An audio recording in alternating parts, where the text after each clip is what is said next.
तनु ने कहा, कौन है तू? अभी तक पूछा नहीं था। कौन है तू? ऐसी माँ त्रिभुवन में मैंने नहीं देखी कि बच्चा होते ही फेंक दे। तू कौन है? अब इस बालक को छोड़। वह एकदम विकल हो गए उन्होंने। तो उन्होंने मुस्कुरा के कहा, अगर मैं पहले परिचय दे देती तो तुम हमारी तरफ देख भी नहीं पाते। मैं देवी गंगा हूं। हाथ जुड़ गए उनके, अरे जगत पावन कर ले, और शाप के वशीभूत होकर मैं आई हुई थी, और ये तुम्हारे जो पुत्र बने अष्टवसु हैं, अब इसको हम ले जाऊंगी, पर शास्त्र और शस्त्र दोनों से पारंगत करके तुम्हें दूंगी।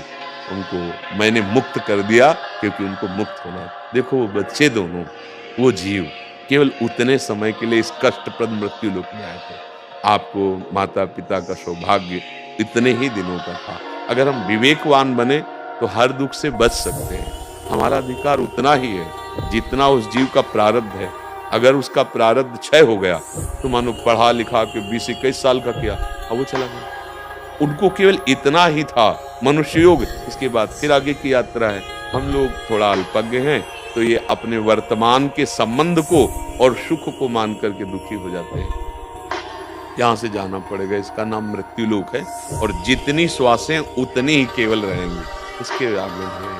देखो जवान जवान शरीर छूट जाते हैं, नाचते गाते शरीर छूट जाते हैं।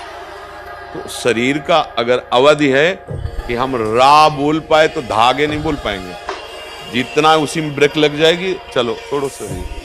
अब इस सिद्धांत को हम लोग समझते नहीं है, इसलिए हमें फिर रोना आता है कि हमारी माताजी चले गई, हमारे पिताजी चले गए, या हमारे बच्चे चले गए, या हमारे भाई चले गए।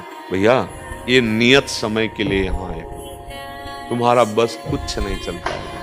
कोई औषधि, किसी भी तरह का अनुष्ठान जीवन को नहीं बदल सकता। जितनी श्वासें उतनी रहेंगी।